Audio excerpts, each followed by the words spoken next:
Hi friends, welcome to Bloom kitchen Tamil. நம்ம இன்றைக்கி பார்க்க போகிறது பொட்டேட்டோ ஜிங்கிள்ஸ்.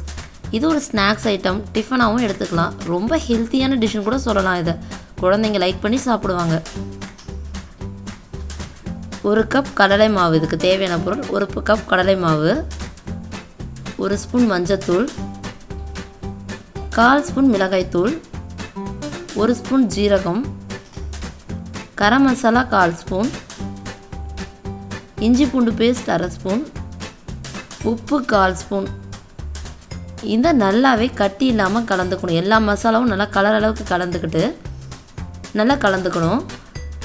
தேவையான அளவு தண்ணி சேர்த்துக்கணும். கொஞ்சம் நல்லா தோசை மாவு பதத்துக்கு இதை கரைச்சிக்கணும். ஏன்னா கடலை மாவு தண்ணி இழுக்கும், வேக வைக்கிறப்ப தண்ணி பற்றாமல் போயிடும். அதனால் தண்ணி தேவையான அளவு ஊற்றி நல்லா கரைச்சிக்கணும்.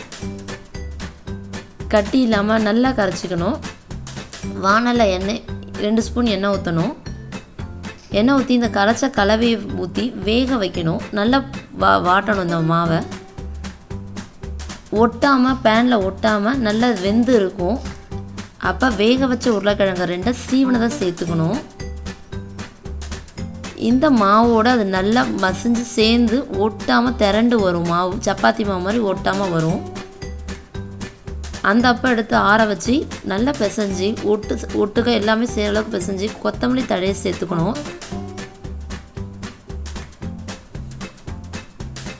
இதோடு சேர்ந்து கொத்தமல்லி தழையை சேர்ந்து பிசைஞ்சுக்கணும். இது சிம்பிளான டிஷ், சாப்பிட ரொம்ப டேஸ்ட்டாக இருக்கும். குழந்தைங்கன்னு இல்லை, பெரியவங்க வரைக்கும் உருளைக்கிழங்கு பிடிக்காதவங்களும் யாரும் இருக்க மாட்டாங்க. ஒரு பிளேட்டில் எண்ணெய் தடவி அந்த பிளேட் இதை ஃபுல்லாகவே அப்ளை பண்ணி சமப்படுத்திக்கணும் பரப்பி. நமக்கு ஏற்ற அளவில் இதை செஞ்சுக்கலாம். இது சாதாரணமாக செய்கிற அளவு செஞ்சுருக்கேன். தட்டை நல்லா பரப்பி ஒரு 5 நிமிஷத்துலேருந்து 10 நிமிஷம் வரைக்கும் வெயிட் பண்ணணும். ஆற விட்டணும். அதுக்கப்புறம் நான் இதை யூஸ் பண்ணி கட் பண்ணியிருக்கேன். நீங்கள் ஸ்கொயராக கேக்காக கட் பண்ணிக்கலாம். உங்களுக்கு என்ன ஷேப் பிடிக்குமோ அந்த ஷேப்பில் அதை கட் பண்ணி எடுத்துக்கலாம். எண்ணெயில் டீப் ஃப்ரை பண்ணியிருக்கேன். ரொம்ப நல்லாயிருக்கும். இதை ஷாலோ ஃப்ரையும் பண்ணலாம். தோசைக்கல்லை போட்டு எடுத்தாலும் இதோட டேஸ்ட் ரொம்ப நல்லாயிருக்கும். எண்ணெய் அதிகமாக சேர்த்துக்க வேணாம்னு திங்க் பண்ணுறவங்க தோசைக்கல்லை சுட்டுக்கலாம். இதை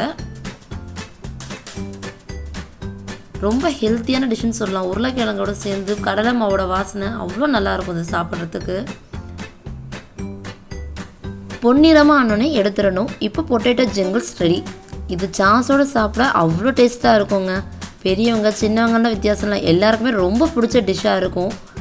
ஈவினிங் ஸ்நாக்ஸாக எடுத்துக்கலாம், டின்னராகவும் எடுத்துக்கலாம். அவ்வளோ நல்லாயிருக்கும். தேங்க்ஸ் ஃபார் வாட்சிங்.